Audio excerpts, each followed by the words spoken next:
লীলা শুনতে কেমন লাগছে?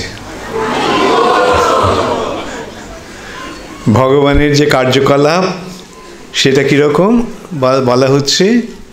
অলৌকিক। লৌকিক মানে এই জগতের, আর অলৌকিক মানে যা এই জগতের নয়। সেটা কোন জগতের? চিন্ময় জগতের। হরে কৃষ্ণ। তোমাদের কি বসার জায়গা নেই? মাটিতে বসে, নিচে বসে আছে?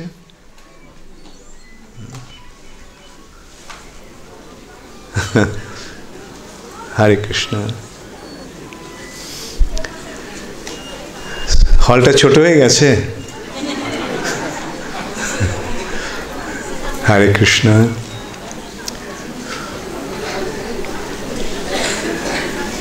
ভগবানের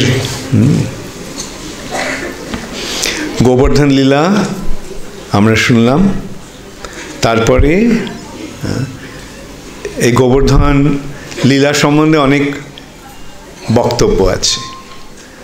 কেন ভগবান এই গোবর্ধন লীলা করলেন?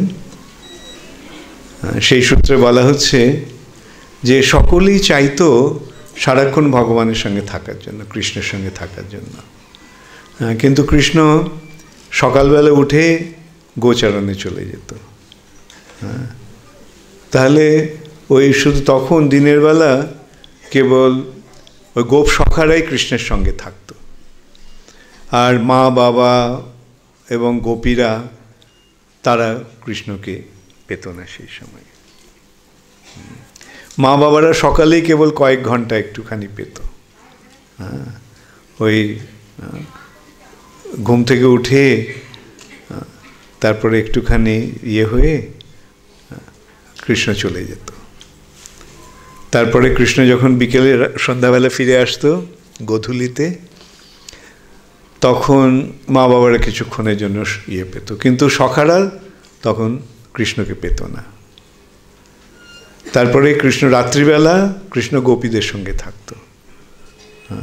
তাহলে গোপীরা রাত্রিবেলা কৃষ্ণের সঙ্গ পেত, গোপ সখারা দিনের বেলা সঙ্গ পেত, আর এই দুটি সময়ের মাঝখানের অবস্থাটা মা বাবারা সঙ্গ পেত।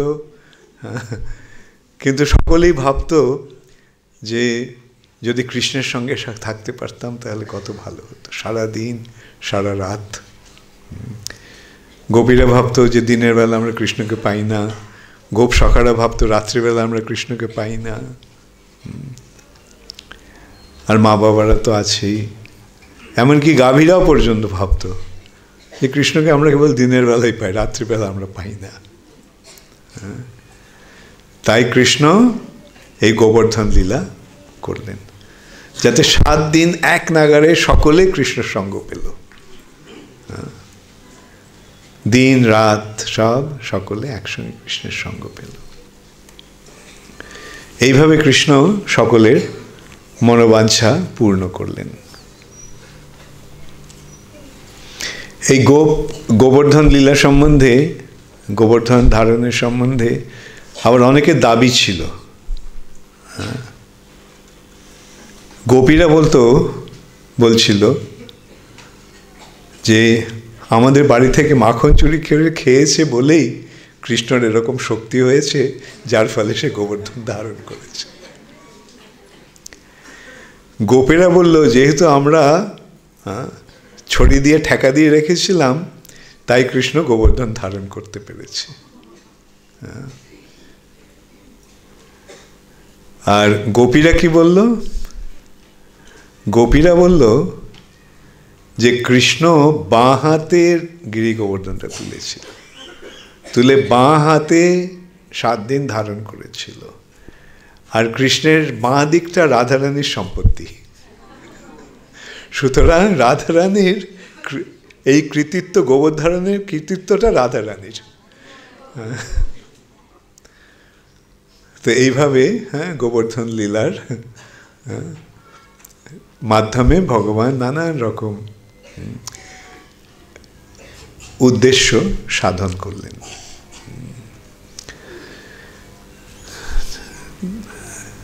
কৃষ্ণ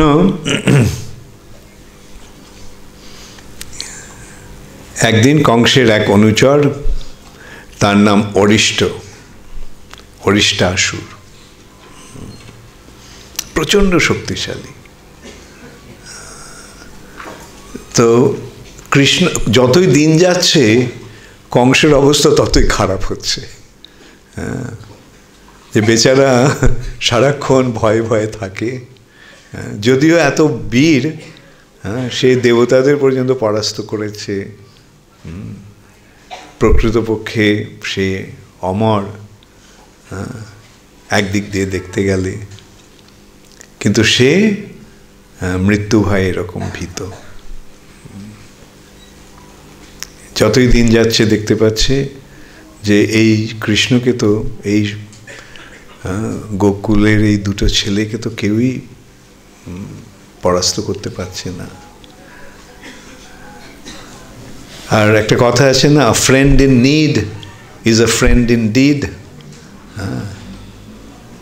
তো কংসের বন্ধুরাও তাই সাই করছে, যে ঠিক আছে কংস, তুমি এত, তোমাকে দেখে আমার খুব খারাপ লাগছে, তোমার চোখের কোণে কালি পড়েছে, মুখ শুকিয়ে গেছে, বুঝতে পারছি তোমার রাত্রে ঘুম হয় না দুশ্চিন্তায়, তো চিন্তা করো না, আমি দেখে নেব। তো এইভাবে একের পর এক কংসের অনুচরেরা এসে কংসকে প্রতিশ্রুতি দিচ্ছিল, কিন্তু সকলেই একের পর বিনষ্ট হচ্ছিল। তখন কংস, অরিষ্টাসুর কংসের কাছে এসে বলল যে কংস, কোনো ভয় নেই, আমি তোমাকে দেখব, আমি তোমার এই ভয়ের কারণ থেকে আমি তোমাকে রক্ষা করব, এই ছেলে দুটিকে আমি মেরে আসব। কংস বলল যে দেখো, একের পর এক তো সকলেই গেল, প্রথমে গেল পুতনা, তারপরে তৃণাবর্ত, তারপরে বৎসাসুর, বকাসুর,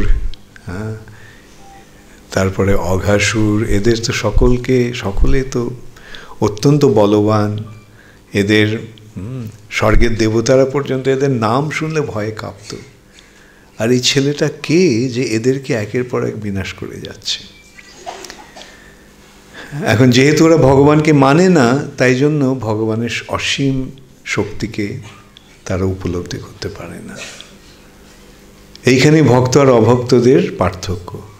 অভক্তরা মেনে নেয়, কখনোই বুঝতে পারে না বা মানতে পারে না যে ভগবান আছে আর ভগবানের এরকম শক্তি।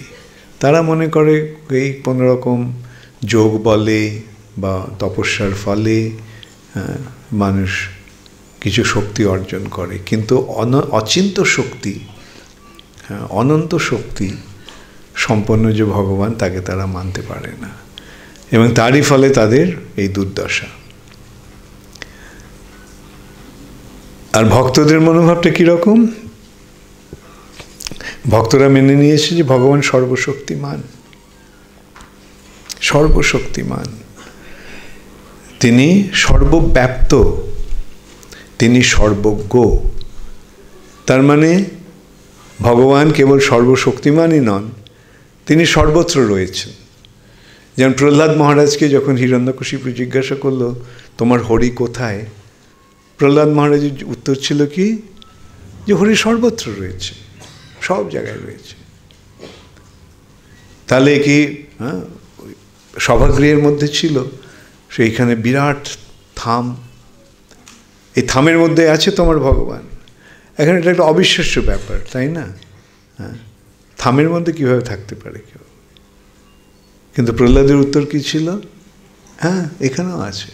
আচ্ছা, সে মুষ্টাঘাতে সেই থামটা ভেঙে ফেলল, এমন তার শক্তি। আর তখন সেই থাম থেকে কে বেরিয়ে এলো? নৃসিংহদেব বেরিয়ে এলো। তো এইটি হচ্ছে ভগবানের অচিন্ত শক্তির প্রভাব। তাই ভক্তরা জানে যে ভগবান, তুমি সর্বেশ্বরেশ্বর, ব্রজেন্দ্র কুমার, তোমারও ইচ্ছায় সব কিছু সংঘটিত হচ্ছে, তোমারও ইচ্ছায় সৃজন, পালন এবং সংহার। ভাই সব ভগবানের ইচ্ছাতেই হচ্ছে। অতএব ভগবান যদি রক্ষা করেন তাহলে কে তাকে মারতে পারে? রাখে কৃষ্ণ, মারে কে? আবার মারে কৃষ্ণ, রাখে কে? এটা সরল বিচার নয়। কৃষ্ণ যদি রক্ষা করেন তাহলে কে তাকে মারবে? তুমি তো মারিবে যারে, কে তারে রাখিতে পারে। তুমি তো রাখিবে যারে, কে তারে মারিতে পারে। এইটি হচ্ছে ভক্তের সরল বিশ্বাস, যে সত্যকে বিশ্বাস করাটা সরল, সত্যকে অসত্য বলে মনে করাটাই জটিল ব্যাপার। যেমন সূর্য উঠছে পূর্ব দিকে, সূর্য সারা জগৎকে আলোকদান করছে। যার চক্ষু আছে সে সেটা দেখতে পাচ্ছে। তাকে কি বোঝাতে হয় যে সূর্য আছে? না, সে নিজের চোখ দিয়ে দেখছে। কিন্তু যে অন্ধ, সে কি সূর্যকে দেখতে পায়? তাই না। এখন যারা ভগবানকে বিশ্বাস করে না, তাদের প্রতি আমাদের বক্তব্যটা সেই, যে অন্ধ সে যদি সূর্যের অস্তিত্বকে অস্বীকার করে, তাতে না তো সূর্যের কিছু যায় আসে, আর যার চোখ আছে তার কিছু যায় আসে।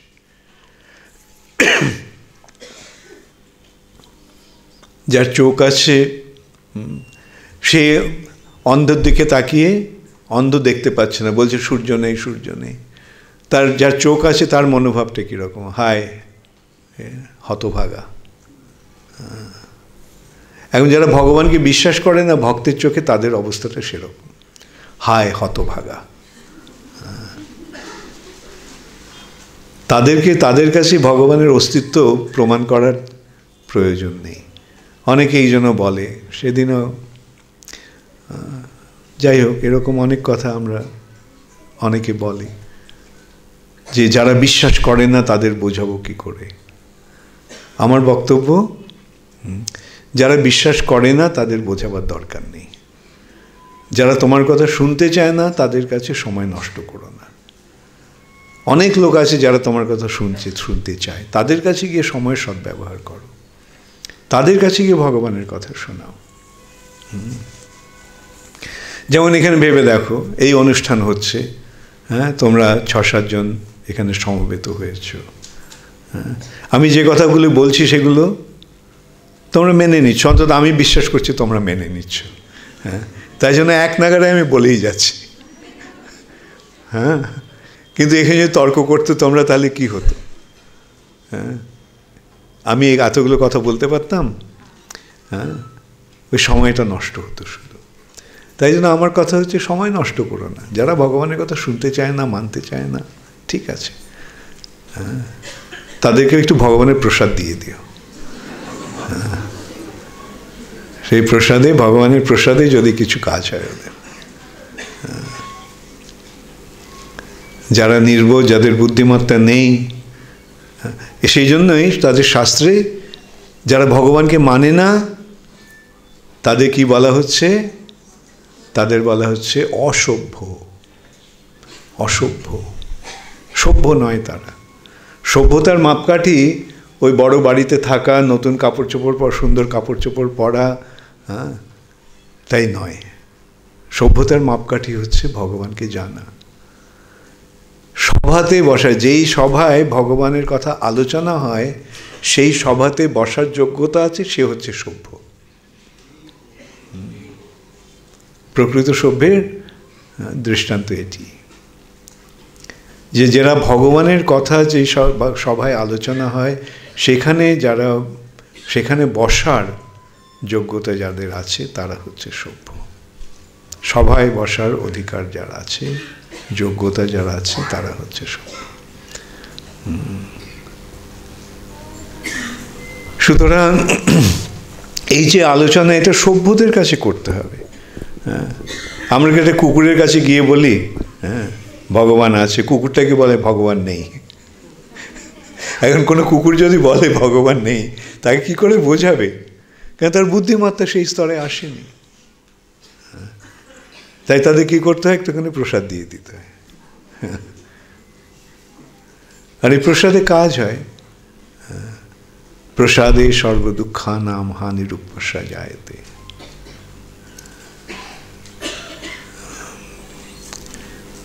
কৃষ্ণ বড় দয়াময়, করিবারে জিহ্বা জয়, সব প্রসাদ অন্ন দিল ভাই। সেই অন্নামৃত পাও, রাধা কৃষ্ণ গুণ গাও, প্রেমে ডাকো চৈতন্য নিতাই।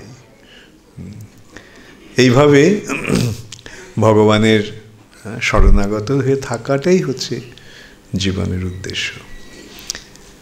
তা এখন অরিষ্টাসুর এসে ভগবানকে কংসকে বলল, কংস কুছ পরোয়া নেই, হ্যাঁ, অরিষ্ট থাকতে তোমার আর ভয় কি? A friend in need is a friend indeed.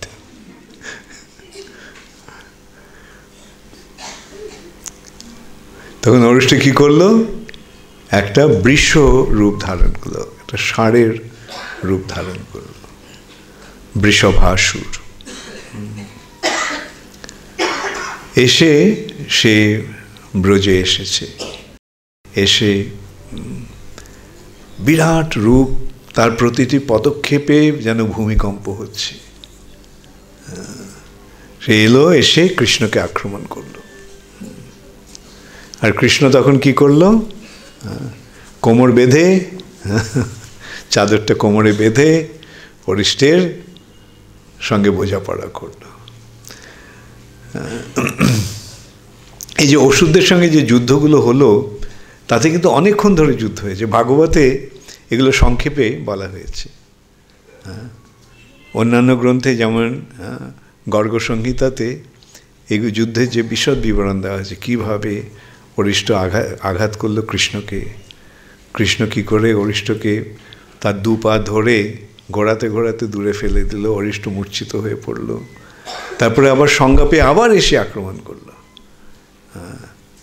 আবার আক্রমণ করলো, আবার কৃষ্ণ তাকে পরাভূত করে ইয়ে করলো, চরমে কৃষ্ণ তাকে সংহার করল। তো এবার অরিষ্টাসুরের পঞ্চত্ব প্রাপ্তি হলো। তখন তারপরে অরিষ্টাসুরকে মেরে কৃষ্ণ গেছে রাধারানীর সঙ্গে দেখা করতে। রাধারানী বললেন, কৃষ্ণ আমাকে ছুঁয়ে না। কেন, কি হয়েছে? তুমি মহাপাপ করেছ, হ্যাঁ, আমাকে ছুলেও তোমার পাপটা আমার মধ্যে এসে যাবে। কি পাপ করলাম আমি? তুমি গো হত্যা করেছ। গো হত্যা? হ্যাঁ, ওই যে বৃষ রূপ নিয়ে এসেছিল তাকে তুমি মেরে। আরে ওটা তো একটা অসুর, তাকে আমাকে মারতে এসছে, আমি ওকে মারলাম, সেই জন্য পাপ হবে কেন? না না, গোহত্যার পাপ হয়েছে তোমার। আচ্ছা তাহলে বলো কি করব আমি এখন, কি করে এই পাপ স্খালন হবে? তোমাকে এই ব্রহ্মাণ্ডের সমস্ত তীর্থে গিয়ে স্নান করতে হবে।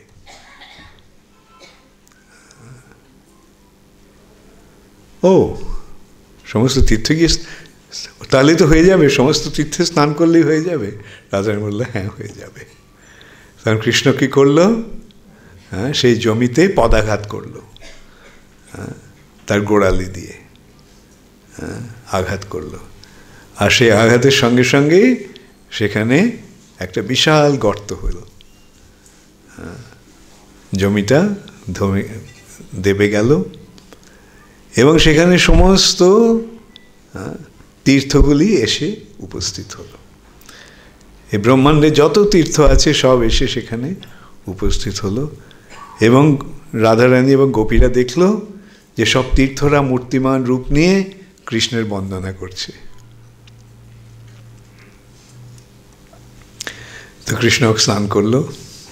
এই হয়েছে তো, এখন পাপ ক্ষয় হয়েছে, হ্যাঁ, এখন তোমার পাপ হয়েছে, কেন আমি কি পাপ করলাম? রাধারানী জিজ্ঞাসা, তুমি অসুরের পক্ষ অবলম্বন করেছ, তার ফলে তোমার পাপ হয়েছে। এখন তোমাকেও পবিত্র হতে হবে।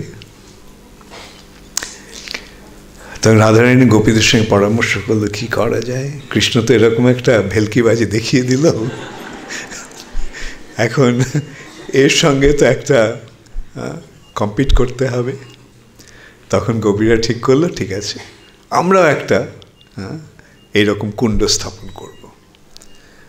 তারা তাদের হাতের বালা খুলে নিয়ে তারা মাটি খুঁড়তে শুরু করল। তার ফলে এক বিশাল এক কুণ্ড সৃষ্টি হলো, এবং তারা মানসী গঙ্গা থেকে সারিবদ্ধভাবে কলসিতে করে জল এনে সেখানে ঢাললো। সারিবদ্ধভাবে জল তুলে একজনের আরেকজনের হাতে দিতে দিতে এইভাবে ভরে গেল। এবং তখন রাধারানী কৃষ্ণকে অনুরোধ করলো, তোমার এই সমস্ত তীর্থদের এখানেও আসতে বলো। তখন কৃষ্ণ বললেন ঠিক আছে। তখন সমস্ত তীর্থরা সেই কুণ্ডেও গিয়ে অবস্থান করল। এখন এইটি হচ্ছে শ্যামকুণ্ড এবং রাধাকুণ্ডের ইতিবৃত্ত। শ্যামকুণ্ড, রাধাকুণ্ড, গিরি গোবর্ধন, কালিন্দী যমুনা জয় জয় মহাবন।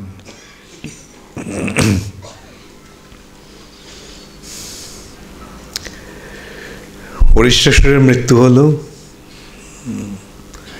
কংস তো একেবারে বিমর্ষ হয়ে পড়েছে। মানে একের পর এক সব তার পার্শ্বদেরা, তার সমস্ত অনুচরেরা, একজন এত শক্তিশালী, তাদের এরমভাবে জীবনাবসান হলো। কেশী এসে বলল, কংস ভয়ের কোনো কারণ নেই, আমি আছি। কংস বলল, দেখো একে একে তো বৎস গেল, অঘ গেল, বক গেল, প্রলম্ব গেল, ধেনুক গেল, অরিষ্ট গেল। হ্যাঁ ঠিক আছে, ওরা তো কেশী ইজ কেশী।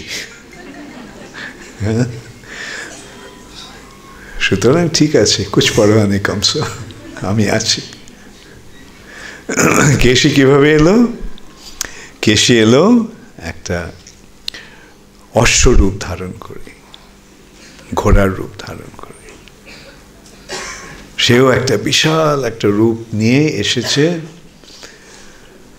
তারও পদক্ষেপে সমস্ত মেদিনী কম্পিত হচ্ছে, পৃথিবী কাঁপছে তার পদক্ষেপে, ভূমিকম্পের মতো।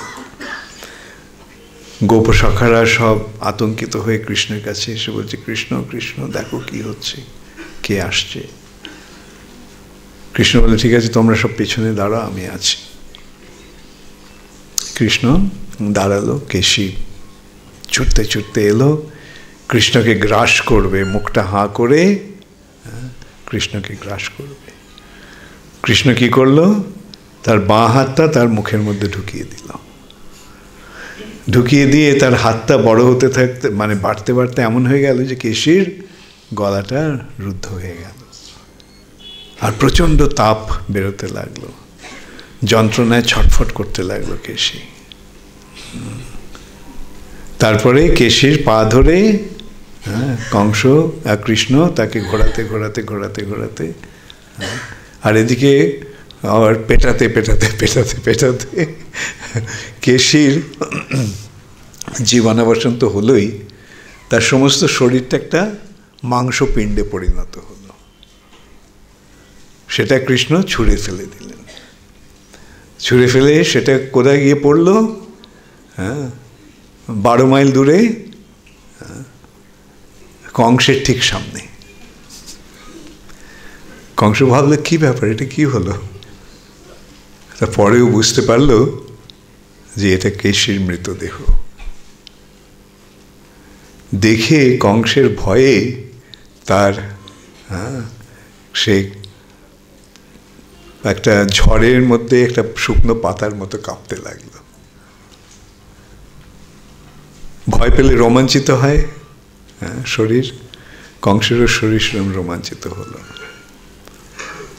আর সেখানে বসুদেব ছিল। বসুদেব কংসের এই পরিস্থিতি দেখে তার মুখে একটু হাসির আভাস এসেছিল। সেটা দেখে কংস বলল, দেখো আমার ঘরে আমার শত্রু, আমার বিপদে এর আনন্দ হচ্ছে। এই বলে কংস তার তলোয়ার বার করে ওকে মারতে গেল, বসুদেবকে। সেই সময় নারদ মুনি সেখানে এলেন, এসে বললেন, কংস, বসুদেবকে মেরে কি লাভ হবে? বরং বসুদেবকে মারলে কৃষ্ণের তোমার প্রতি ক্রোধ আরো বেশি, কৃষ্ণ তোমার প্রতি আরো বেশি রাগান্বিত হবে, তখন তোমার বিপদ আরো বেশি হবে। তার থেকে ইয়েকে না মেরে, বসুদেবকে না মেরে বরং কৃষ্ণকে মারার চেষ্টা করো, ওই তোমার শত্রু। নারদমুনি কেন বলছেন এরকম ভাবে? মনে হচ্ছে নারদমুনি যেন কংসের পক্ষ অবলম্বন করছে। কিন্তু নারদমুনি এটা করছেন যাতে কংসের মৃত্যুটা আরো তাড়াতাড়ি সংঘটিত হয়। দেবতারা, স্বর্গের দেবতারা, নারদমুনি তো দেবর্ষি, দেবতাদের ঋষি, তাই দেবতারা গিয়ে তার কাছে সমস্ত আবেদন রাখে যে নারদমুনি, কৃষ্ণের ইয়েটা আরেকটু তাড়াতাড়ি করুন, আমরা তো অপেক্ষা করছি, আমাদের এই কংসের মৃত্যুর জন্য কতদিন আর আমাদের অপেক্ষা করতে হবে। তো সেই জন্যই নারদমুনি এইভাবে যেন কংসকে উপদেশ দিচ্ছে, সদ উপদেশ দিচ্ছে। কিন্তু প্রকৃতপক্ষে এগুলি কংসকে নারদমুনি মরণ উপদেশ দিচ্ছে, মরার উপদেশ দিচ্ছে।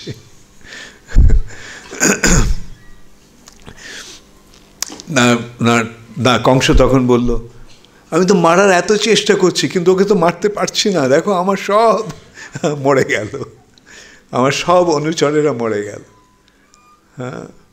শত চেষ্টা করে আমি মারতে পারছি না। নারদমুনি তখন বললেন, দেখো কংস, তোমার একটা মস্ত বড় ভুল হয়ে গেছে। যখন শত্রু বেশি পরাক্রমশালী হয় তখন এককভাবে তার সঙ্গে বোঝাপড়া করতে নেই, তোমার সমস্ত শক্তি একত্রিত করে তার সঙ্গে বোঝাপড়া করতে হবে। কি করতে হবে? তোমার তো এত সমস্ত বন্ধু বান্ধব রয়েছে, ওদের সকলকে ডেকে আনো আর কৃষ্ণকেও ডেকে আনো এখানে, তারপরে এখানে এনে কৃষ্ণের সঙ্গে বোঝাপড়া করো। কংস বলল, আমি কি করে ওদেরকে বলবো যে আমি কৃষ্ণের ভয়ে ভীত হয়ে আপনাদের ডাকছি? এতে তো আমার প্রেস্টিজ নষ্ট হয়ে যাবে। নারদমুনি বলল, ওইভাবে বলার দরকার নেই, তুমি একটা ঘোষণা করো যে তোমার এখানে যে হরধনুটা আছে, যেটা তুমি পরশুরামের কাছ থেকে পেয়েছিলে, সেই ধনুকটার নিয়ে যজ্ঞ করো, আর ঘোষণা করো এই ধনুকটাতে যারা ছিলা পড়াতে পারবে তাদের তুমি অর্ধরাজ্য দান করে দেবে। তো সেই জন্যই কংস এই ধনুর্যজ্ঞের আয়োজন করলো, আর কৃষ্ণকে নিমন্ত্রণ করে আনো। তখন কংস কি করলেন? অক্রূরকে পাঠালেন কৃষ্ণকে নিয়ে আসার জন্য। অক্রূর ভক্ত, তো অক্রূর মনে করলো এটা তো একটা সুন্দর সুযোগ কৃষ্ণের কাছে যাওয়ার, তো অক্রূর মেনে নিল। কংস নিজের রথটা দিয়ে দিল, যাও তুমি এই রথে করে কৃষ্ণকে নিয়ে এসো। তখন কংস কৃষ্ণকে আনার জন্য অক্রূরকে পাঠালো। অক্রূর বৃন্দাবনে এলো।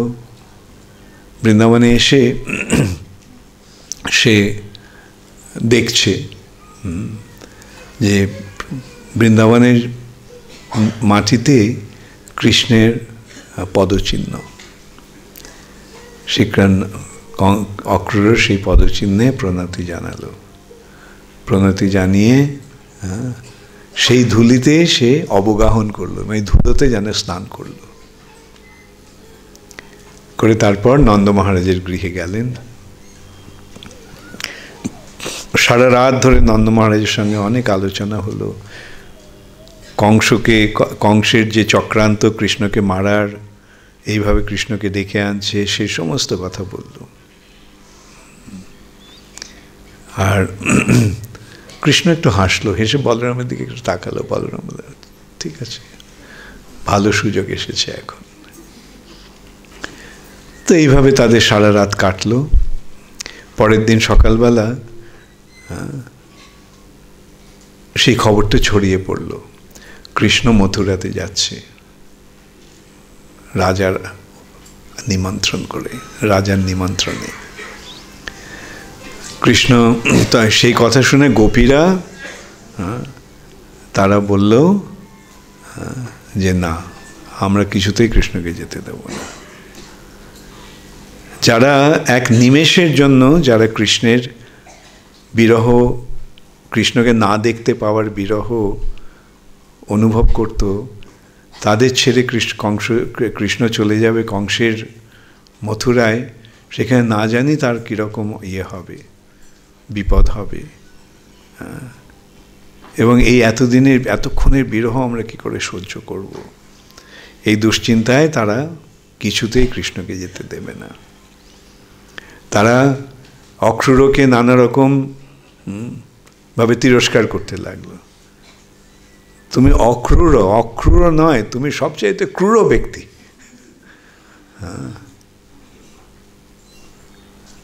আর তারা রথের ঘোড়া টেনে ধরলো, কেউ রথের সামনে শুয়ে পড়লো, কেউ রথের চাকা ধরে টানতে লাগলো।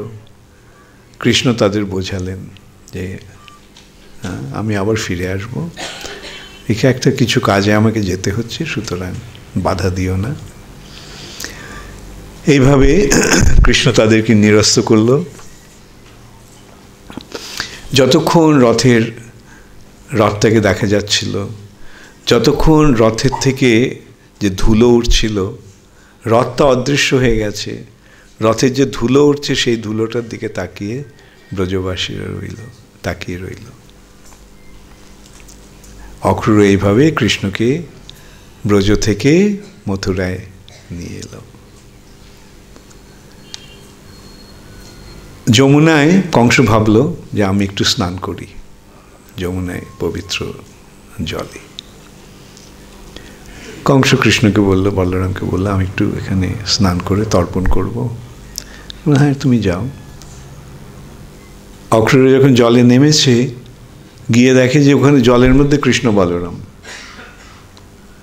তাহলে কৃষ্ণ বলরাম তো রথে আছে, এখানে কিভাবে এলো? তো আবার ফিরে গিয়ে দেখে কৃষ্ণ বলরাম রথে বসে আছে। এবার যখন আবার এলো, তখন দেখলো চতুর্ভুজ নিয়ে বাসুদেব আর শঙ্কর্ষণ দাঁড়িয়ে রয়েছেন জলের মধ্যে।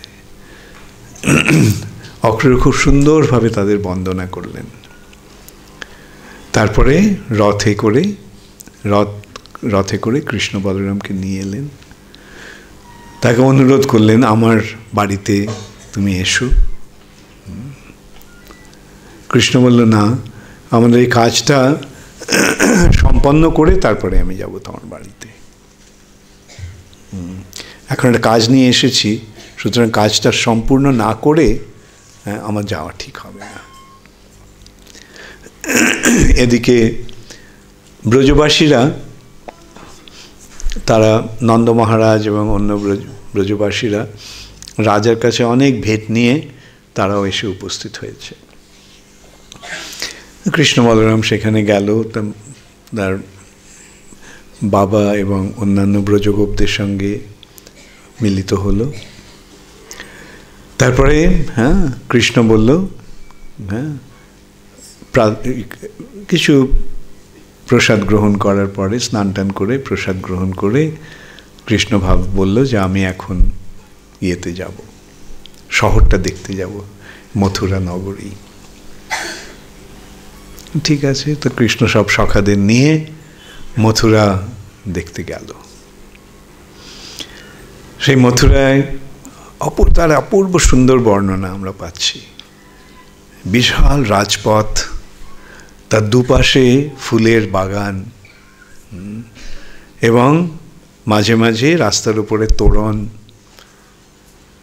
এবং সেখানে হাতিরা রাস্তাতে সুগন্ধি জল ছড়াচ্ছে তাদের সুরে করে, এবং রাস্তার দুপাশে বিশাল সমস্ত অপূর্ব সুন্দর প্রাসাদ। সেই প্রাসাদ থেকে সমস্ত ব্রজ মথুরাবাসীরা কৃষ্ণকে দেখছে, বলরামকে দেখছে। তারা কৃষ্ণ বলরামের কথা শুনেছে, কিন্তু এই প্রথম কৃষ্ণ বলরামকে দেখতে পাচ্ছে। তারা দু চোখ ভরে কৃষ্ণ বলরামকে দেখছে। আর কৃষ্ণ বলরাম তাদের বন্ধুদের নিয়ে হাসতে হাসতে নগর দেখতে দেখতে চলেছে। এক জায়গায় দেখলো যে একটা কতগুলো ধোপা রজক তারা কংসের কাপড় চোপড় নিয়ে যাচ্ছে। তো কৃষ্ণদেব বলল যে দেখো, আমরা রাজার অতিথি হয়ে এসেছি, তো আমরা তো গ্রামের ছেলে, তো রাজার কাছে যাওয়ার জন্য আমাদের তো উপযুক্ত পোশাকের দরকার। তো তোমরা আমাকে কিছু পোশাক দেবে? সেই রজক ধোপা একেবারে রেগে অগ্নিশর্মা, কি এত বড় স্পর্ধা! রাজার কাপড় তোমরা পরতে চাও? তোমরা বনে থাকো, ল্যাঙ্গট পরে থাকো তোমরা। এখন এখানে তোমাদের এত স্পর্ধা যে রাজার এইভাবে কৃষ্ণকে তিরস্কার করতে লাগলো। তখন কৃষ্ণ কি করলো? তার বাঁ হাতটা দিয়ে তাকে মাথায়, তার গালে একটা চড় মারলো, আর তার ফলে তার মাথাটা শরীর থেকে আলাদা হয়ে পড়ে গেল। আর এই অবস্থা দেখে অন্য সমস্ত ধোবিরা ও তাদের বোঝা ফেলে ওখান থেকে পালিয়ে গেছে। তখন কৃষ্ণ, বলরাম এবং গোপশাখারা সেই বোঝা খুলে তাদের মনোমতো পোশাকগুলি নিয়ে তারা পড়ল। তো কিছু দূর যাওয়ার পরে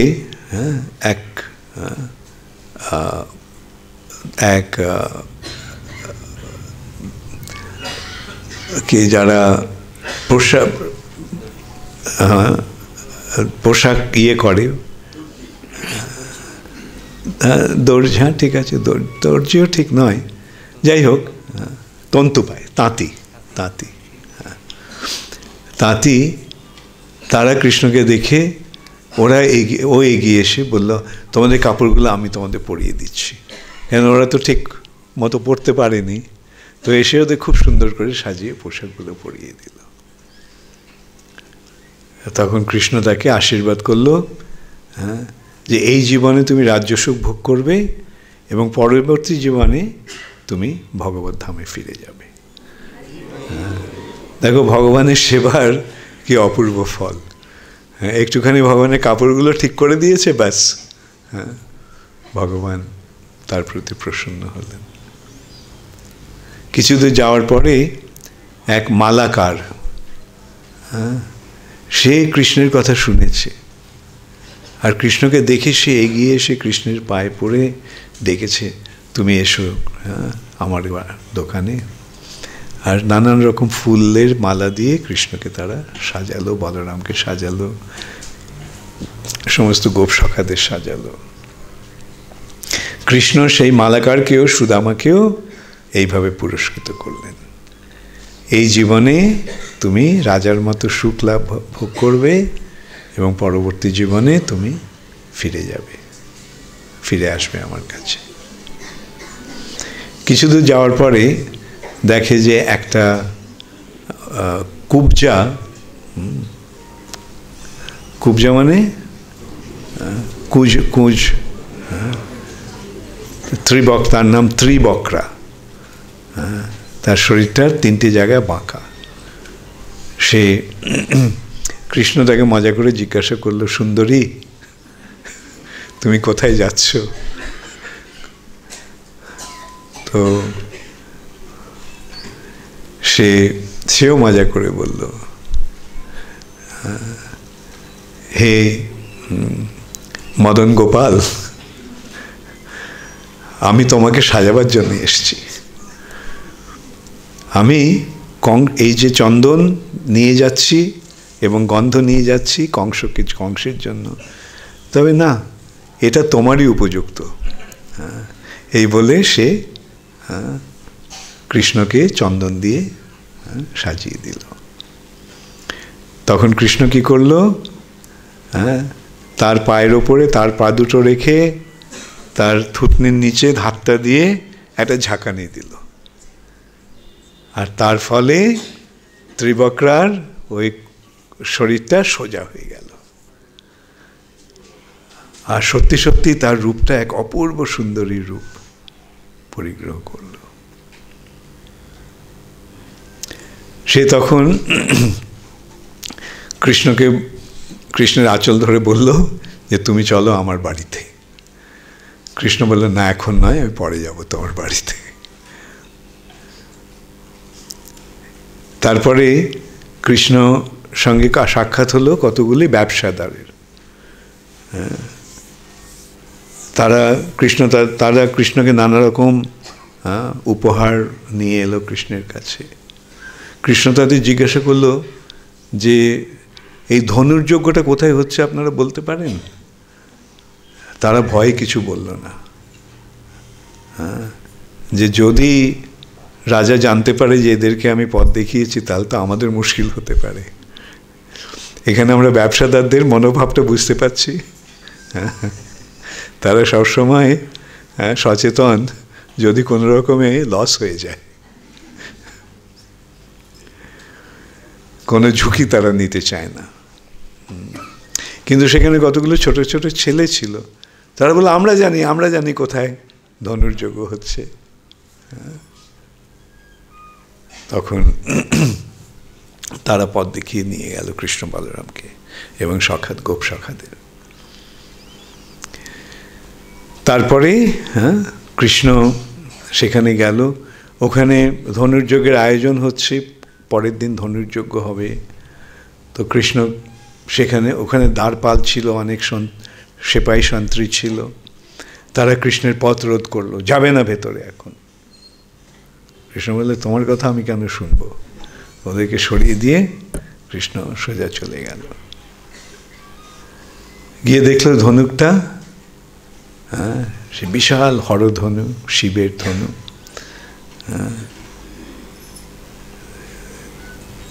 ত্রিপুরাসুরকে মারার জন্য ভগবান শিবকে এই ধনুকটা দিয়েছিলেন, বিষ্ণু এই ধনুকটা দিয়েছেন। কালক্রমে সেই ধনুকটা পরশুরাম পেয়েছিল। ওই ক্ষত্রিয়দের নিধন করার জন্য পরশুরাম এই ধনুকটা প্রাপ্ত হয়েছিল। তারপরে পরশুরাম এই ধনুকটা কংসকে দিয়েছিল তার প্রতি সন্তুষ্ট হয়ে। এখন সেই ধনুকটা নিয়েই যজ্ঞ হবে। কৃষ্ণ কি করলো, বাঁ হাত দিয়ে ধনুকটা, যেই ধনুকটা 50-60 জন বীরেরাও পর্যন্ত তুলতে পারে না, কৃষ্ণ অনায়াসে সেই ধনুকটা বাঁ হাত দিয়ে তুলে নিল। তুলে নিয়ে সে ধনুকটাকে বেঁকিয়ে তাতে ছিলা পড়ালো, আর ছিলা পড়িয়ে যখন টান দিল, ধনুকটা তখন ভেঙে গেল। আর সেই ধনুকটা ভাঙার ফলে একটা প্রচণ্ড শব্দ হলো। সকলে কংসভাব জিজ্ঞাসা করলো সকলকে, কি হলো? এই কৃষ্ণ ধনুকটা ভেঙে দিয়েছে। পরশুরাম যখন কংসকে এই ধনুকটা দিয়েছিলেন, তখন তিনি বলে দিয়েছিলেন, এই ধনুকটা যখন ভাঙবে কেউ এসে, তখন বুঝবে তোমার মৃত্যু হবে। কংসের অবস্থা সকলেই অনুভব করতে পারছি কিরম হয়েছিল। কংস তার সমস্ত তবুও একেবারে নাছড় বান্দা, হ্যাঁ, তার সৈন্যদের পাঠিয়েছে, এক অক্ষহীন সৈন্যদের, যাও গিয়ে ওকে ওর সঙ্গে বোঝাপড়া করো। কৃষ্ণ আর বলরাম সেই ধনুকের, ভাঙা ধনুকের অর্ধাংশ নিয়ে দুজনে ওই ধনুক দিয়ে পিটিয়ে পিটিয়ে সবাইকে মেরে ফেলল। কৃষ্ণকে কি ধনুকেরও নিতে হয়, ভাঙা ধনুকেরও আশ্রয় নিতে হয় না? কৃষ্ণ ইচ্ছে করলে নিমেষের মধ্যে, হ্যাঁ, সকলকে সংহার করতে পারে। তবু এটা লীলা, এই লীলাটা যাতে আমাদের বোধগম্য হয়, কৃষ্ণের শক্তিটা কি অসীম। এইভাবে সমস্ত ইয়েদের, সৈন্য সামন্তদের সংহার করে কৃষ্ণ বলরাম ফিরে এলো বন্ধুদের নিয়ে, যেখানে গোপেরা, বৃন্দাবনবাসীরা আশ্রয় নিয়েছিল শহরের প্রান্তে। তারপর সেখানে খেয়েটে সকলে ঘুমিয়ে পড়ল। সেই রাত্রে দুজন ঘুমোতে পারেনি। একজন হচ্ছে নন্দ মহারাজ, তার মনে ভীষণ ভয় যে এইভাবে কংসের আয়ত্তের মধ্যে এসে গেছি, না জানি কংস কি করবে এখন। আরেকজন শুতে ঘুমোতে পারল না, কংস। সে সারা রাত নানা রকম দুঃস্বপ্ন দেখল।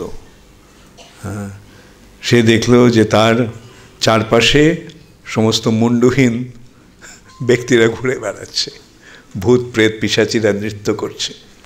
হ্যাঁ, কংস, আমাদের দেশও আমাদের দলে যোগ দাও। আর কংস দেখছে যে মাটিতে তার ছায়া পড়ছে না, যেন ও ভূত হয়ে গেছে এখন। এইভাবে সারা রাত কাটলো। পরের দিন সকালবেলা উঠে কংস এসছে সব পর্যবেক্ষণ করতে।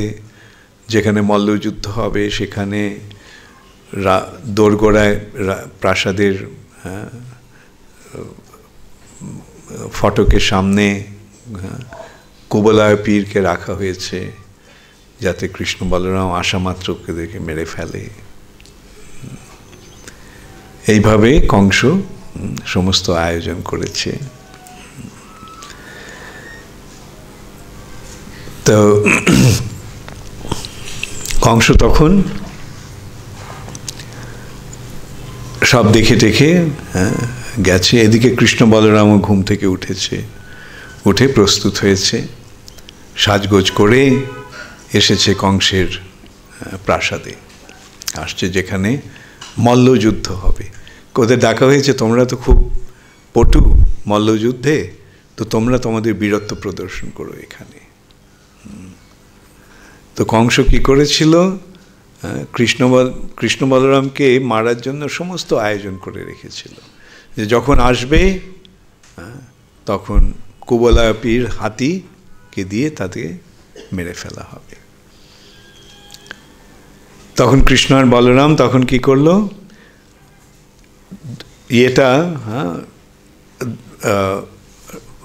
পথটাকে আগলে রেখেছে, ঢুকতে দেবে না। কৃষ্ণ বলল মাহুতকে যে তোমার হাতিকে সরাও।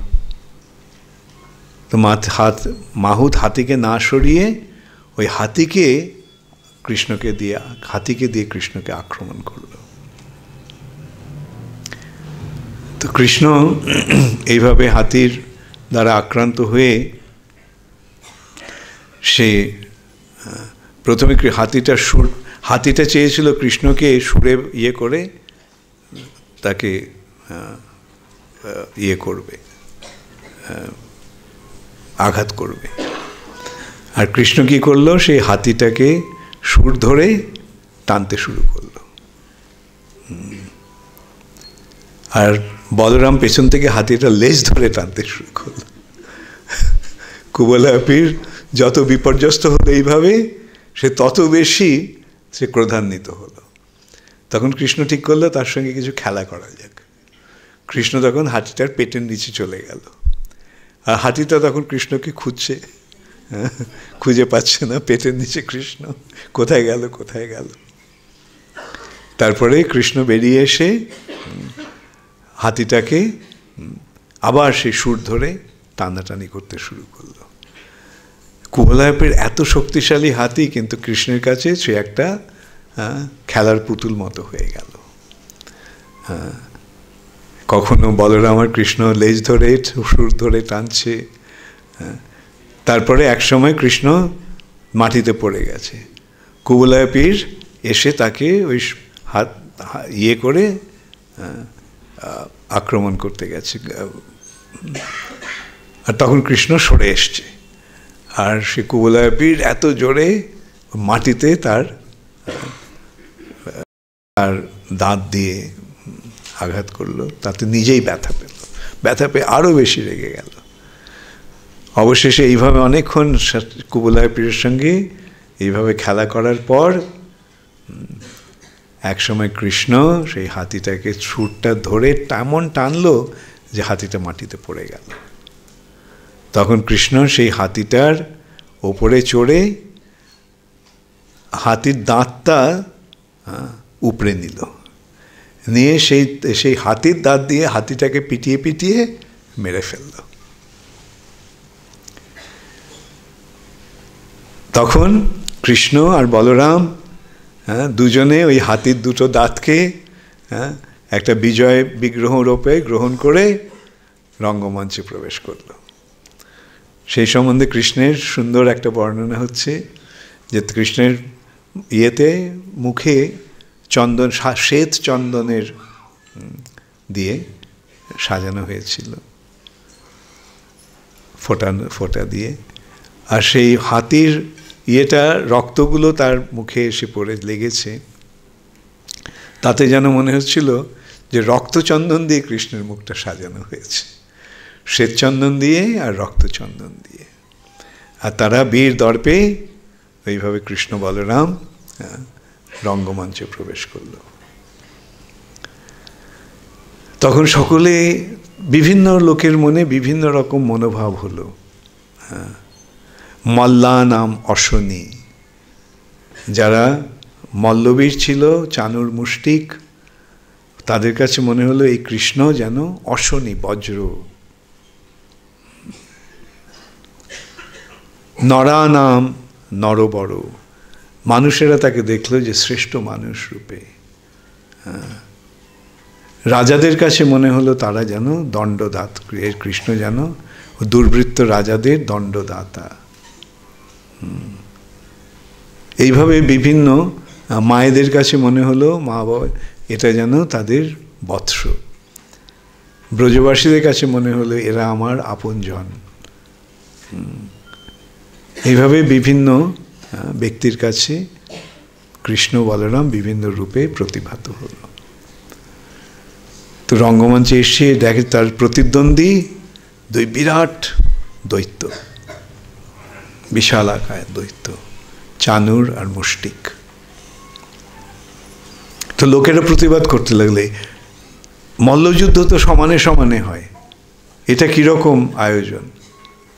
একটা শিশুর সঙ্গে এরকম দুই দৈত্যের মল্লযুদ্ধ কি করে এটা সম্ভব? এটা কিভাবে এটা বরদাস্ত করা যায়?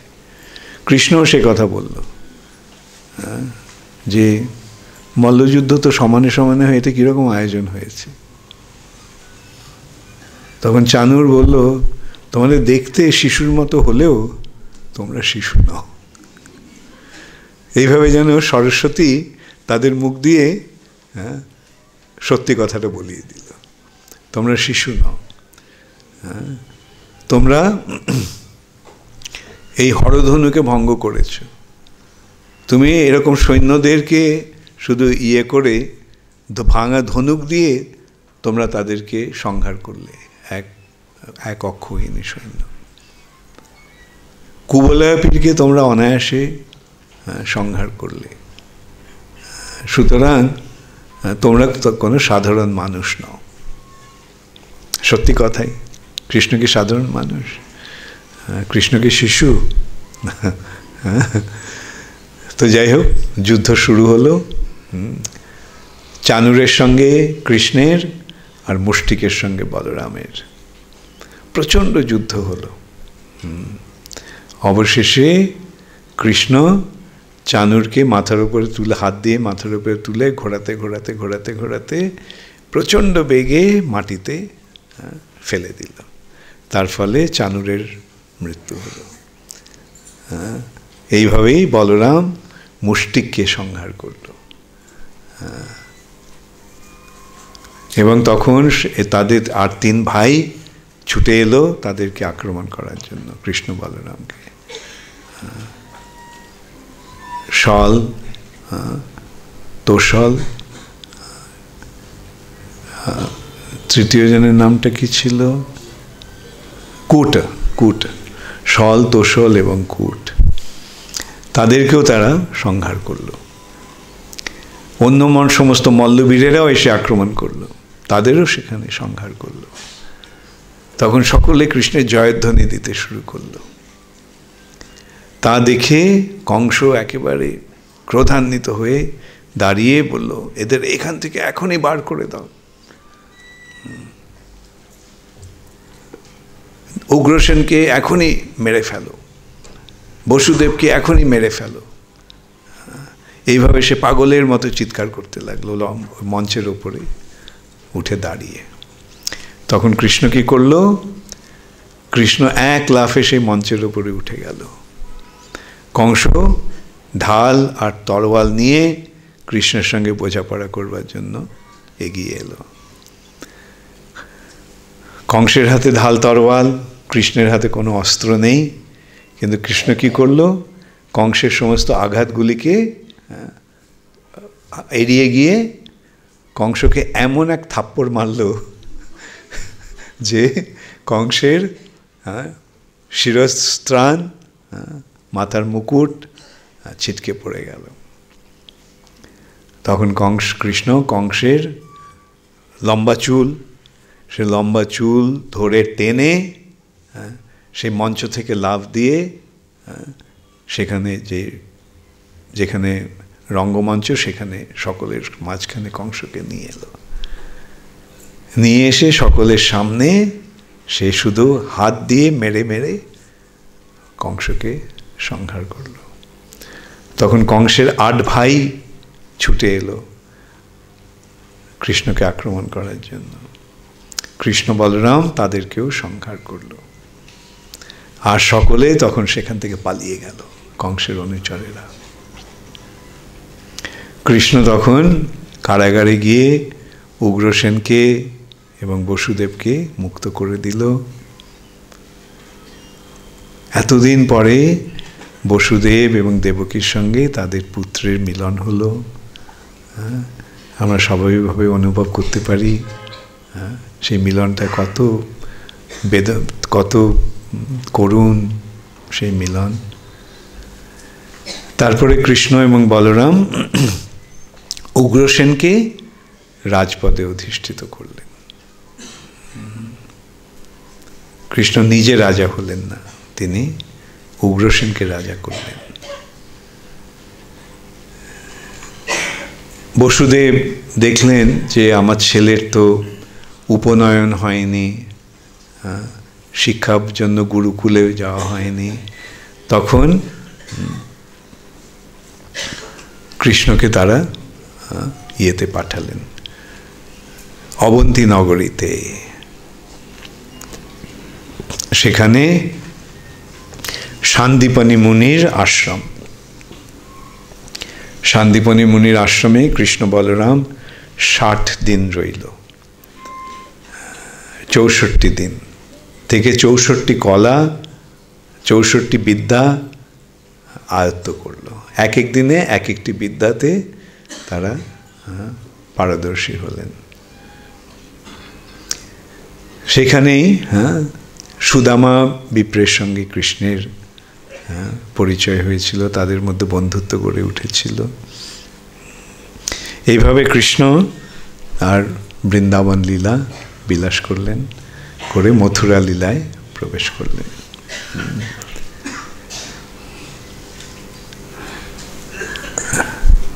আজকে আমি সকালে দেখেছিলাম অনেকগুলো প্রশ্ন ছিল, তো আমি সেই প্রশ্নগুলির উত্তর দেব এখন। কালকে আমি এর পরবর্তীও এটি বলবো। বলার অনেক কিছু আছে, যে বিশেষ করে রাধারানীর তত্ত্ব, রাধারানীর সঙ্গে কৃষ্ণের সম্পর্ক, সেটা একটা অত্যন্ত গুরুত্বপূর্ণ। তো যাই হোক, আমরা কিছু প্রশ্নের উত্তর দিয়ে তারপরে কিছু কীর্তন করব আজকে।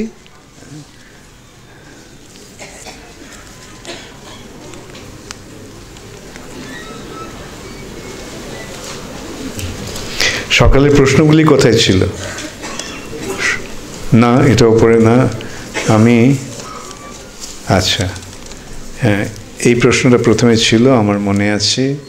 যাই হোক, শাশ্বতী রাধিকা দেবী দাসী। ওকে, খুব সুন্দর তোমার হাতের লেখা। গুরু মহারাজ, আপনার শ্রীচরণ কমলে সশ্রদ্ধ দণ্ডবত প্রণাম জানাই। ক্ষীর সমুদ্র মন্থন করার ফলে যে অমৃত উঠেছিল, সেই অমৃত প্রকৃতপক্ষে কি? ভগবান বলেছেন জাতস্যহি ধ্রুব মৃত্যু। তাহলে অমৃত পান করে কি করে অমর হওয়া যায়? অমৃত পানে কি চিন্ময় শরীর লাভ হয়? Very good question. এটা জাগতিক অমৃত, এই জড় জগতের অমৃত। এটা চিরতরে অমরত্ব লাভ হয় না, তবে দীর্ঘকাল আয়ু লাভ হয়, যতদিন পর্যন্ত এই ব্রহ্মাণ্ডটা থাকে। তারপরে ব্রহ্মাণ্ডের যখন বিনাশ হয়, তখন সেই যারা অমৃত পান করে অমর হয়েছে দেবতারা, তাদেরও জীবন অবসান হয়। ঠিক আছে, এমনকি ব্রহ্মার পর্যন্ত জীবন অবসান হয়। আর প্রকৃত অমৃতটা কি? প্রকৃত অমৃত হচ্ছে ভগবত ভক্তি। তার ফলে আমরা আমাদের চিন্ময় জীবন লাভ করি, চিন্ময় শরীর লাভ করি, এবং সেই শরীর অবিনশ্বর, সেই শরীর কখনো নষ্ট হয় না। উৎসব চৌধুরী, ওকে। হরে কৃষ্ণ গুরু মহারাজ, আপনার চরণ কমলে অসংখ্য দণ্ডবত প্রণতি। মহেশ ধামের সদাশিব কি যোগমায়া দেবীর পতি? হ্যাঁ, কৃষ্ণদাস কবিরাজ গোস্বামী বলেছেন, কৃষ্ণের ত্রিবিধ অন্তরঙ্গা শক্তির মধ্যে লাদিনী শক্তির চরম সারভূত মহাভাব স্বরূপিণী হলেন রাধারানী। তিনি আরও বলেছেন, রাধা পূর্ণ শক্তি, কৃষ্ণে পূর্ণ শক্তিমান। রাধারানী কৃষ্ণের বহুবিধ শক্তির মধ্যে একজন, অথবা তিনি পূর্ণ শক্তি। এই ব্যাপারটি কৃপা করে যদি ব্যাখ্যা করেন। হ্যাঁ, কৃষ্ণের যে শক্তির যে চরম প্রকাশ হচ্ছে লাদিনী শক্তি, হ্যাঁ, তার থেকে আসছে অন্যান্য শক্তি। বুঝতে পারলে?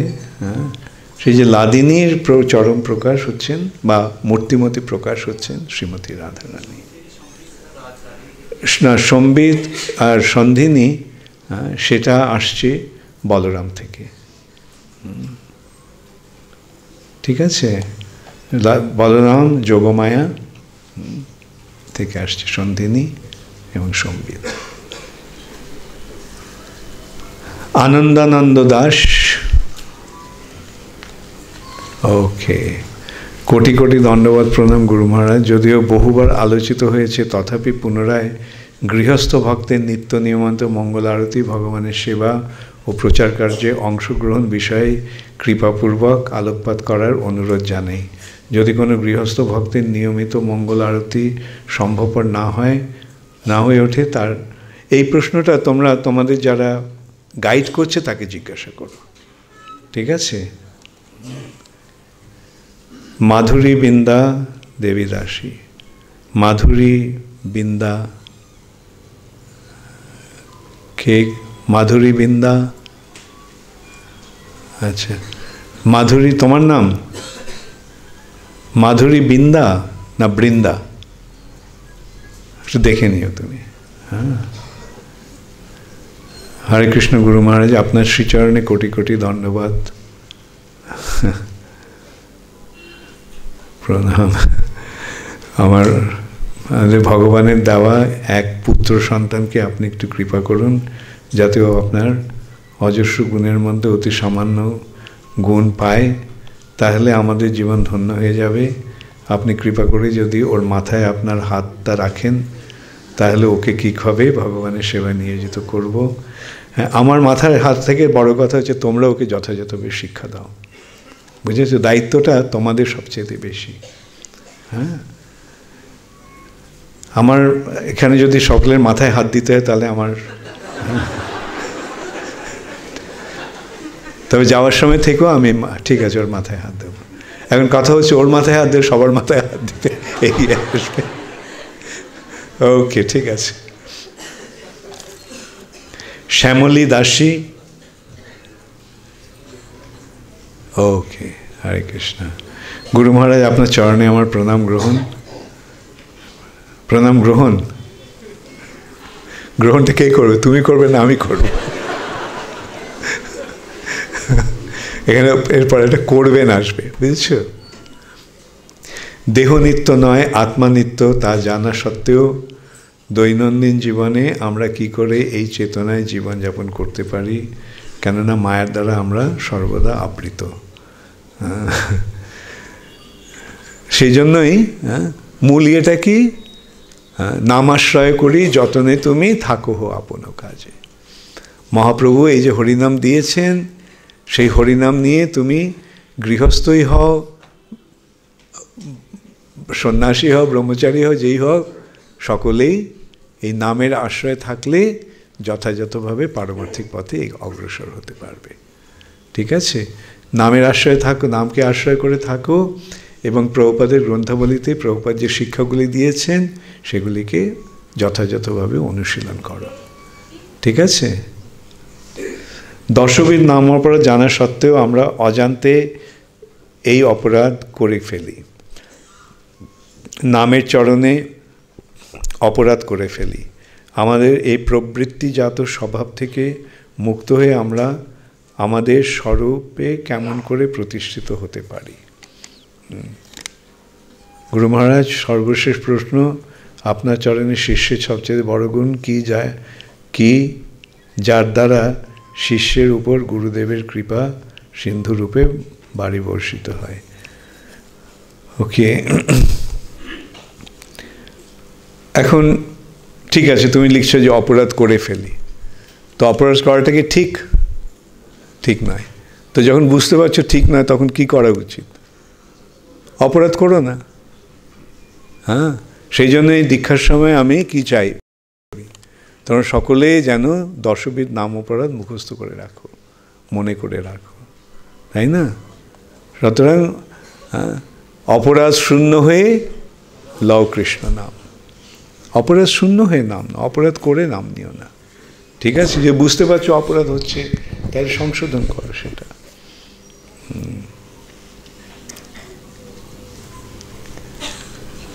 আর গুরুদেবের সবচেয়ে, শিষ্যের সবচেয়ে বড় গুণ হচ্ছে ভগবানের শরণাগতি। ভগবানের শরণ নিয়ে থাকো। হ্যাঁ, গুরুদেব কি? গুরুদেব হচ্ছেন শিক্ষক। গুরুদেব কি শিক্ষা দেন? কিভাবে ভগবানের শরণাগত হওয়া যায়, কিভাবে ভগবানের ভক্ত হওয়া যায়। তাহলে গুরুদেব কি করলে সন্তুষ্ট হবে? শিক্ষক পড়াচ্ছে, কার প্রতি শিক্ষক সন্তুষ্ট হয়? যে ভালো রেজাল্ট করে। হ্যাঁ, তো ভালো রেজাল্ট করো এই পথে। ঠিক আছে? হরে কৃষ্ণ।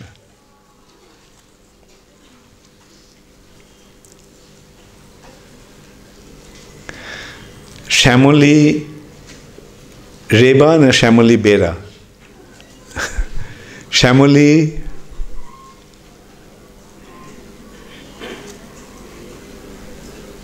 কি হলো, নেই? ও আচ্ছা, আপনার চরণে কোটি কোটি সশ্রদ্ধ ধন্যবাদ, সসাধ্য প্রণাম গ্রহণ করুন। কুবের নারদের অভিশাপে নন্দ মহারাজের আঙিনায় থাকা বৃক্ষরূপে, কিন্তু এই সময় কালে দেবতাদের কোষাধ্যক্ষের পদ কিভাবে চলতে থাকলো? তুমি ঠিকমতো শোনোনি, এটা কুবেরের হয়নি, কুবেরের ছেলেদের হয়েছিল, বুঝতে পেরেছ? নারদমুনি কুবেরকে অভিশাপ দেননি, কুবেরের 2 পুত্রকে অভিশাপ দিয়েছিলেন। অনিল চন্দ্র দেউরি, আচ্ছা, কে? তোমাকে একটু দেখাও। ও আচ্ছা, ওকে। পরম পূজনীয় গুরুমা, আপনার চরণ কমলে আমার শতকোটি প্রণাম। আপনি বলেছেন যে ধ্রুব মহারাজ ভগবত ধামে চলে গেছেন, কিন্তু আমরা শুনেছি তিনি ধ্রুবলোকে চলে গেছেন।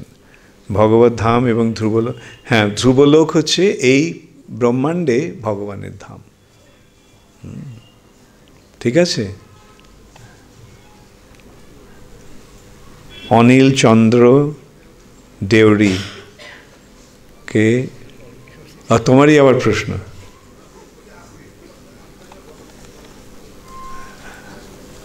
আমার শতকোটি প্রণাম নেবেন। আপনি বলেছেন যে যক্ষরাজ কুবেরের 2 পুত্র শ্রীকৃষ্ণ কর্তৃক মুক্তি লাভ করেছেন। এই সুবাদে তারা সাযুজ্য মুক্তি পেয়েছেন না ভগবত ধামে গিয়েছেন? না, সাযুজ্য নয়, তারা ভগবত ধামে গেছেন। ভক্তরা কখনো সাযুজ্য মুক্তি নেয় না। গৌরাঙ্গী প্রিয়া, হরে কৃষ্ণ গুরু মহারাজ, আপনার চরণে আমার শতকোটি দণ্ডবত প্রণাম। আমার প্রশ্ন হলো, বৈকুণ্ঠের নারায়ণ কি দ্বিতীয় চতুর্ভুজের সংকর্ষণ?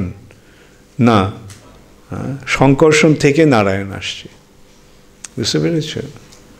নারায়ণ এই সংকর্ষণ থেকে, মূল সংকর্ষণ থেকে, দ্বারকা সংকর্ষণ থেকে নারায়ণ বৈকুণ্ঠের।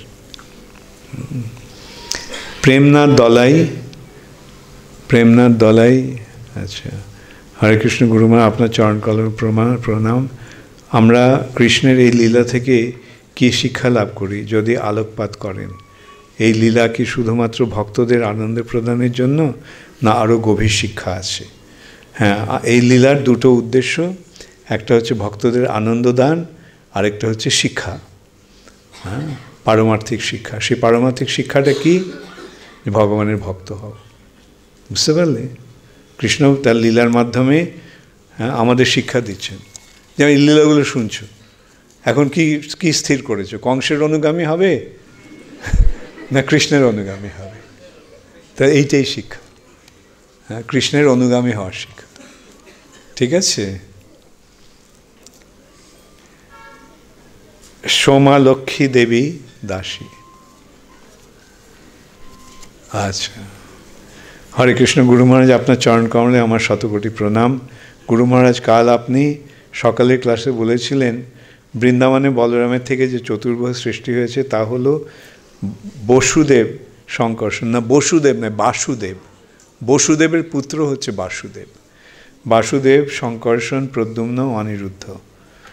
তারপর ওই সংকর্ষণ থেকে কি সৃষ্টি হলো, এই ঘটনাটা যদি কৃপা করে একটু বলেন। হ্যাঁ, সেই সংকর্ষণ কিছুক্ষণ আগে বললাম, শুনতে পেরেছিলে? সেই সংকর্ষণ থেকে বৈকুণ্ঠের নারায়ণদের প্রকাশ হচ্ছে, ঠিক আছে? শুক্লা সাহা, আচ্ছা, গুরু, হরে কৃষ্ণ গুরু মহারাজ, আপনাকে আমার অনন্ত কোটি প্রণাম। আপনি যে সবসময় ভক্তদের তুমি বলে আপন করে নিয়েছেন, তাতেই আমাদের হৃদয় ভরে যায়। আমার এক এক সময় ভয় হয়, তুমি বললে তোমরা তো কিছু মনে করো না। ওকে, ঠিক আছে, তুমি ভালো আছো? ওকে,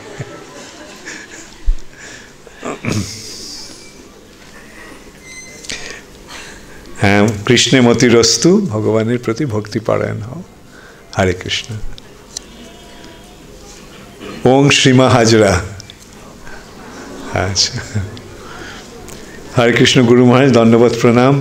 আপনার শ্রীচরণ কমলে শাস্ত্রে বলা হয়েছে যে 84 লক্ষ যোনি আছে, তার মধ্যে 4 লক্ষ মানব যোনি আছে, 4 লক্ষ প্রকার মানবজনী মানে কি 4 লক্ষ প্রকার স্বভাবের মানুষের কথা বলা হয়েছে, নাকি 4 লক্ষ মানুষের কথা বলা হয়েছে?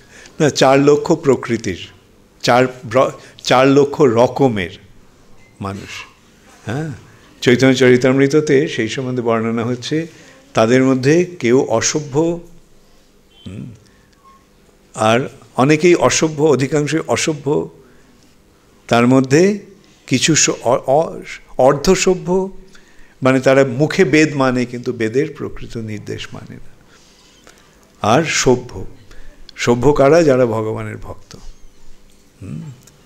তো এইভাবে এর স্তর নির্ণীত হয়েছে। তবে বুঝতে হবে 4 লক্ষ রকমের যোনি রয়েছে।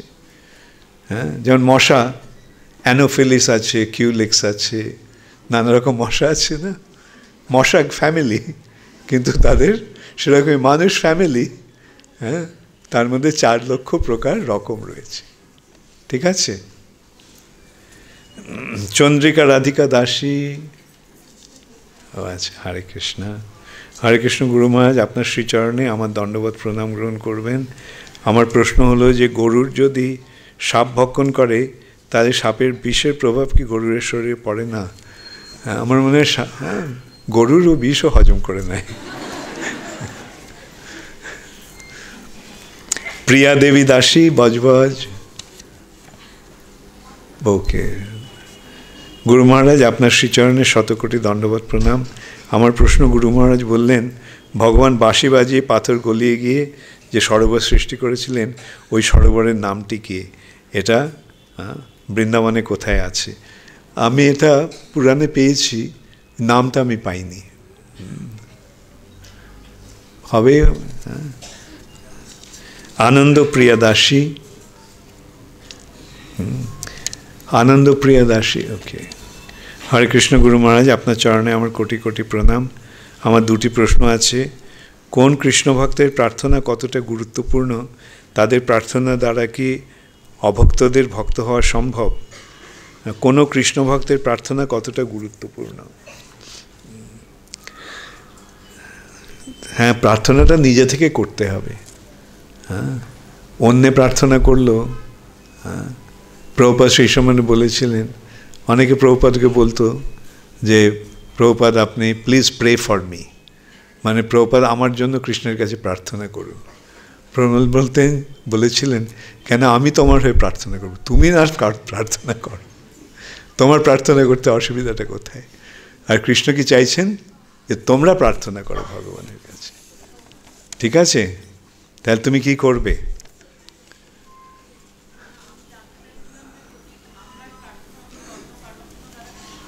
হ্যাঁ, সেটা করতে পারো, সেটা করতে পারো।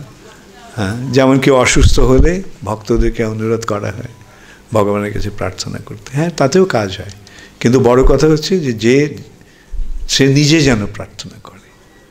ঠিক আছে? সেটাও করতে হবে। ঠিক আছে? অর্থাৎ সেই যেন ভগবানের ভক্ত হয়। ঠিক আছে, বসুন।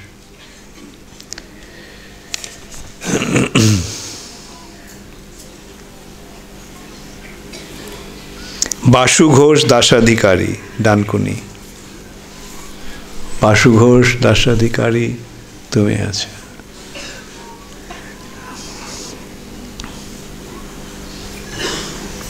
পরম শ্রদ্ধেয় গুরুদেব, আপনার চরণে আমার অনন্ত কোটি প্রণাম নেবেন।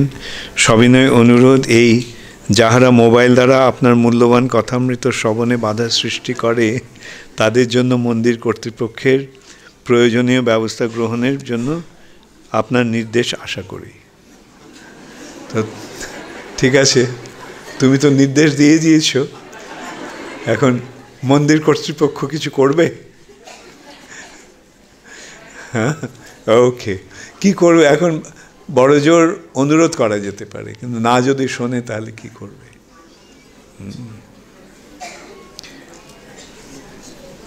দাসী চৈতালি, চৈতালি, আচ্ছা, হরে কৃষ্ণ। হরে কৃষ্ণ গুরু মহারাজ, আপনার শ্রীচরণে শতকোটি দণ্ডবত প্রণাম। মা যশোদা ভগবানকে যখন বেঁধেছিলেন তখন 2 আঙ্গুল কম পড়েছিল। সেই 2টি আঙ্গুল কি ছিল?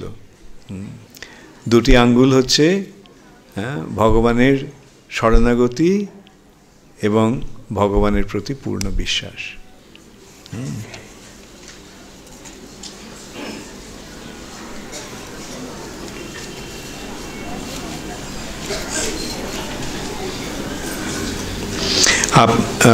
এটা পশ্চিম দ্বারকা, আচ্ছা, স্বাতী দাস, আচ্ছা, হরে কৃষ্ণ।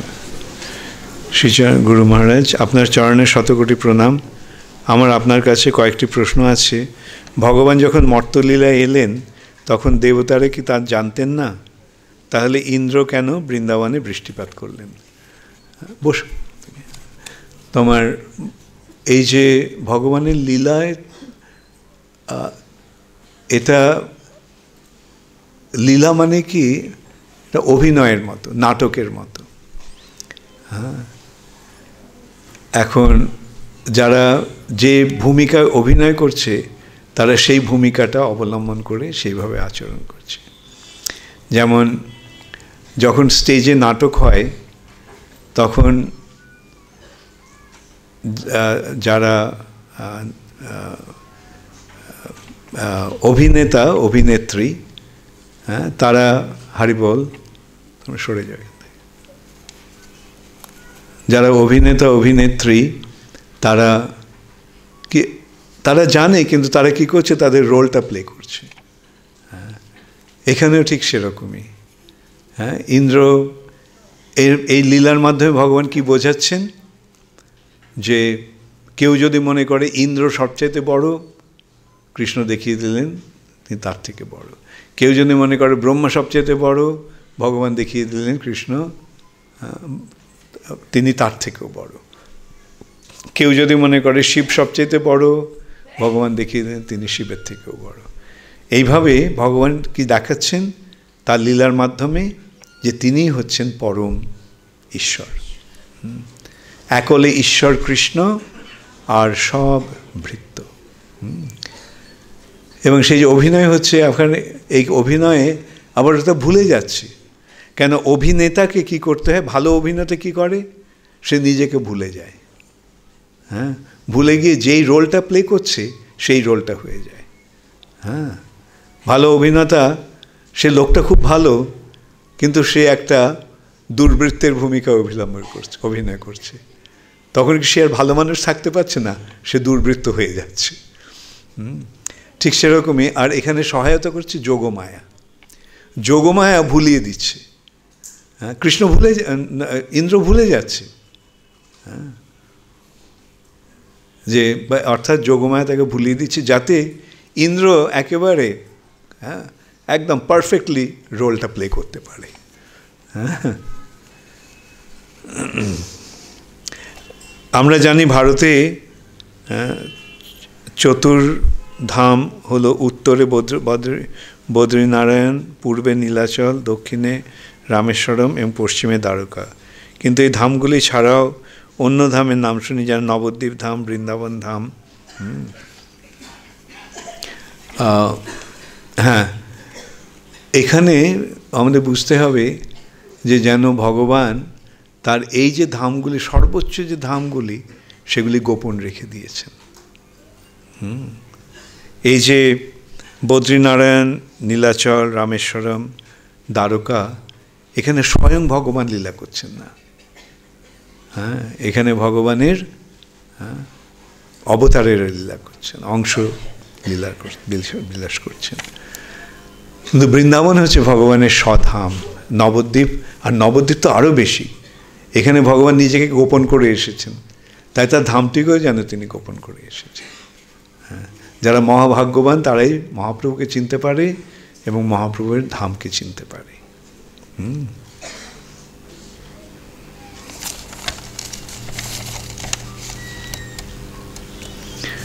ঠিক আছে, এই ব্যাপারে যদি আলোকপাত করেন তাহলে বর্ধিত হব। আলোকপাত হয়েছে? ওকে।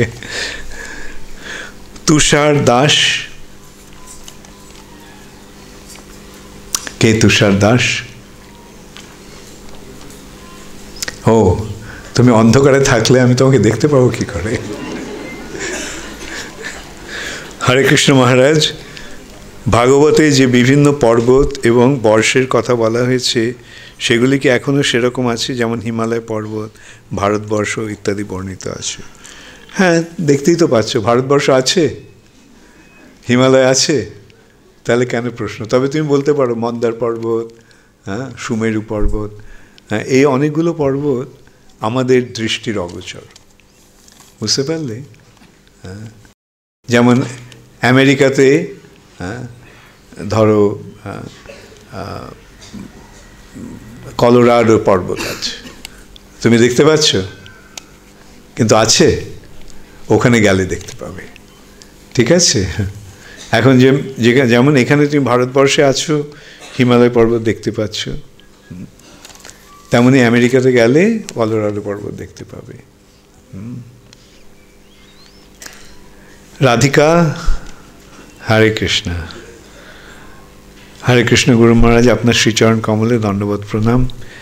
ভগবানের দামোদর লীলাতে আমরা দেখি যে প্রত্যেকবার দড়ির 2 আঙ্গুল ছোট পড়েছিল, তা আমরা কি ওইটি একটা কারণ ওই রকম ভাবতে পারি যে ভগবান আরও দড়ি চাইছিলেন যাতে গাছরূপী 2 কুবের পুত্রকে মুক্তি দিতে আরও জোর পাওয়া সম্ভব হয়?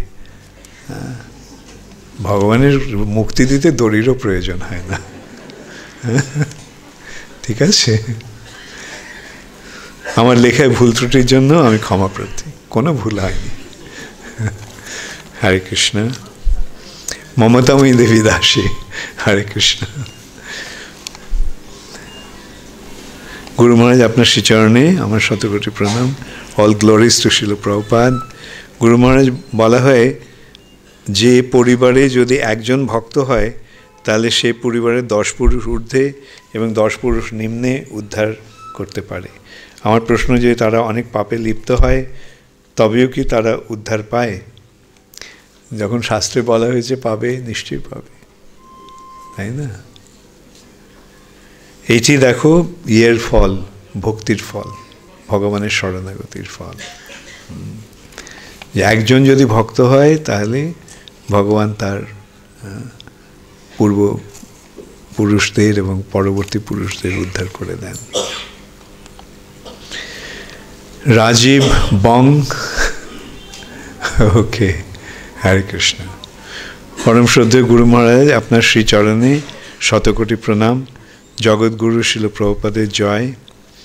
গুরু মহারাজ, আমার কোনো প্রশ্ন নেই, একটি অনুরোধ করেছি, যদি আপনার সুরমধুর কণ্ঠে চৈতন্য চরিতামৃতের শ্লোকগুলি পাওয়া যেত তবে ভক্তরা খুবই উপকৃত হতো। আমার এই ধৃষ্টতার জন্য ক্ষমা প্রার্থী। আপনার কৃপায় আশায় রইলাম। আমি চেষ্টা করব। তবে আমি কি করি জানো তো, আমার সেক্রেটারির কাছে আমি চৈতন্য চরিতামৃত শুনি। এখন মনে হয় ওরগুলোই পাঠগুলোই আমরা রেকর্ড করতে পারি। ওয়েস Krishna Kishore, okay, take note of this, maybe you should do the recording. Anila Bala Dasi, আচ্ছা, হরে কৃষ্ণ। মহারাজ, আপনার চরণে অসংখ্য ধন্যবাদ, দণ্ডবাদ প্রণাম। আমার প্রশ্ন, জপের মালায় প্রথম 8টি বড় গুটি এবং অন্য গুটির মধ্যে পার্থক্য কি? এই 8টি গুটি কার উদ্দেশ্যে কীভাবে নিবেদিত হয়? ওই 8টি গুটি হচ্ছে প্রথম পংক্তিতে অষ্টসখী, হ্যাঁ, 8 জন সখী আছেন তারা, তারপরে পরবর্তী পংক্তিতে 100 জন, সেই সূত্রে 108, বুঝতে পারলে? আর ওই জন্য 8টা গুটির পরে একটা ইয়ে করা আছে, ব্যবধান হচ্ছে, ঠিক আছে?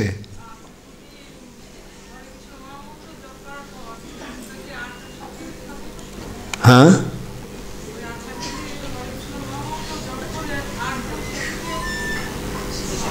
বাকিগুলো তাহলে কেন আছে? ও আচ্ছা, না, ভগবান ইয়েতে বলছে, প্রভুপাদ বলছেন যে যখন জপ করো তখন শোনো, ওই হরে কৃষ্ণ মহামন্ত্রটাই শোনো, হ্যাঁ, স্মরণ করার প্রয়োজন নেই, বুঝতে পারলে? হ্যাঁ, ওদের স্মরণ নিয়ে করা হচ্ছে, তোদের আশ্রয় নিয়ে করা হচ্ছে। তাদেরকে ইয়ে করতে হবে না।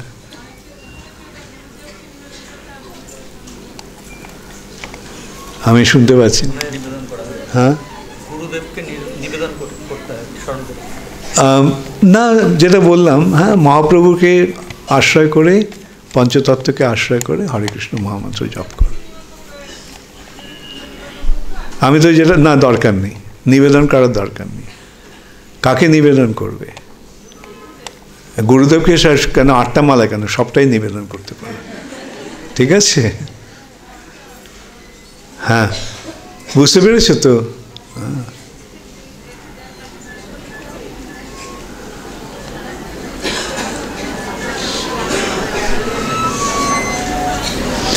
হ্যাঁ, সবিতা ভৌমিক, সবিতা ভৌমিক,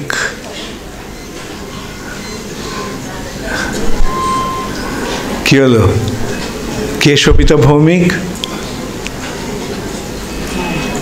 বাড়ি চলে গেছে? যাই হোক,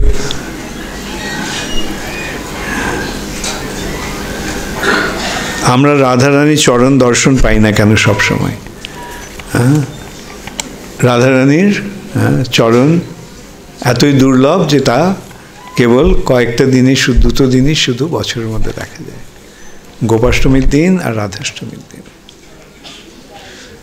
আমরা জানি পশু হত্যা মহাপাপ এবং চর্মজাতীয় যে কোনো বস্তু মন্দির প্রাঙ্গণে অপবিত্র, কিন্তু আমরা দেখতে পাই ঢোল মাদল জাতীয় বাদ্যযন্ত্র মন্দিরে স্থান পায় এবং আদি মুনি ঋষিরা পশু চর্মে উপবিত হয়ে ধ্যান করার। ভগবানের সেবায় যদি লাগে সেখানে কোনো কিছু অপবিত্র থাকে না। গীতা মুখার্জি, গীতা মুখার্জিকে, ও আচ্ছা, হরে কৃষ্ণ। শতকোটি প্রণাম গুরুদেব, প্রশ্নের জন্য ক্ষমা প্রার্থনা করি। গুরু পরিবর্তন সম্ভব? কেন, গুরু পরিবর্তনের প্রয়োজনটা কি? না, গুরু কারো থেকে শিক্ষা নেওয়া যেতে পারে, কিন্তু গুরু যদি পথভ্রষ্ট না হন তাহলে গুরু ত্যাগের প্রশ্ন আসে না। তবে কারোর প্রতি যদি শ্রদ্ধা আসে, তার কাছ থেকে যদি শিক্ষা লাভ করো, তাকে শিক্ষাগুরু রূপে বরণ করা যেতে পারে। দীক্ষাগুরু একজন, কিন্তু শিক্ষাগুরু অনেক হতে পারে। হ্যাঁ, ওকে।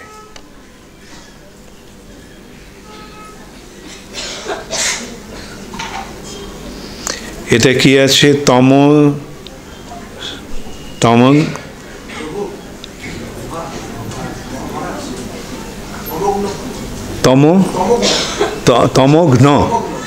তমঘ্ন। আচ্ছা, তোমার টাইটেল কি? প্রভু? তাহলে প্রভু লিখেছো কেন? তুমি কার প্রভু হলে? তমঘ্ন প্রভু, নিজেকে প্রভু বানিয়ে দিলে। জীবের স্বরূপ হয় কৃষ্ণের নিত্য দাস। তো তুমি যখন লিখবে তমঘ্ন প্রভু লিখো না, তমঘ্ন দাস লিখো। আরও ভালো হয় যদি দাস লেখো। ঠিক আছে, ওকে। তো তমঘ্ন মণ্ডল বাংলায় লিখতে গিয়ে অসুবিধা হয়েছিল? তোমার ইংরেজিও সেরকম ভালো নয়। ওকে, ঠিক আছে।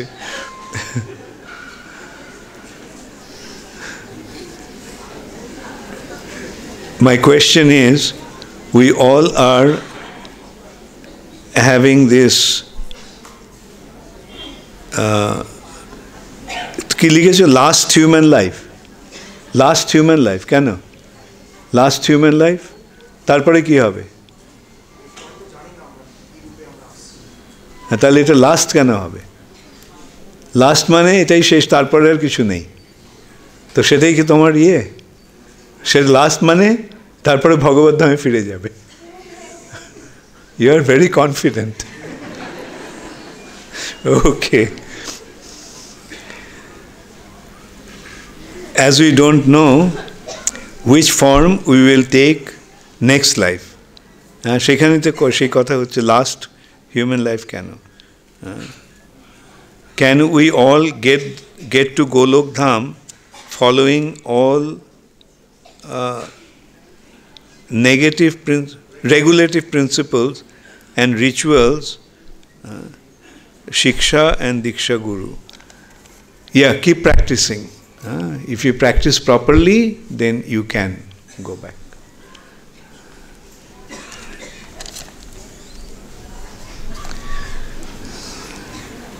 Biman Maiti, হরে কৃষ্ণ গুরুমণি, আপনার চরণে এই অধম কৃষ্ণদাসের সহস্র কোটি প্রণাম।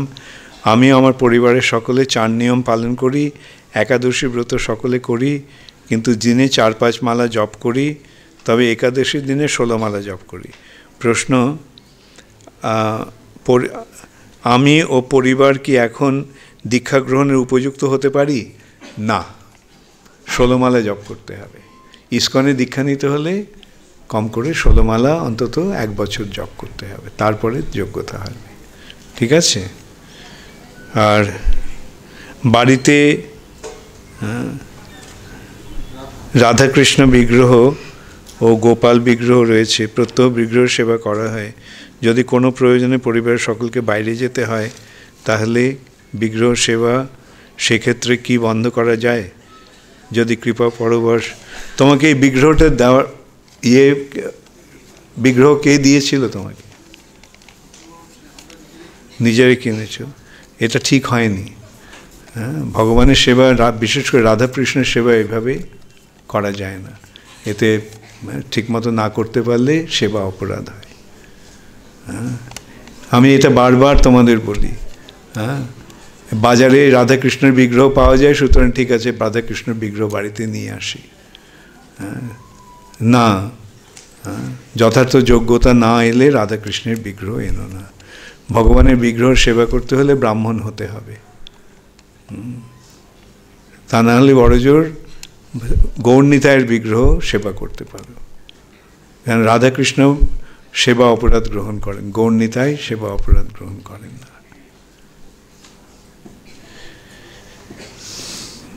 মেঘনাদ অনাহারে অনিদ্রায় ব্রহ্মচারী শ্রীমুখ দর্শন করেননি, তার হাতে মৃত্যু হবে। এটি কে বলেছিলেন? ধৃষ্টতা মার্জন করবেন। এই ইয়েটা মেঘনাদ হয়তো যখন ইন্দ্রকে পরাজিত করেছিল তখনই সব বরটা সে পেয়েছিল। খুব সুন্দর, ব্রহ্মা ওকে এই বরটা দিয়েছিল। ওকে, তাহলে এখন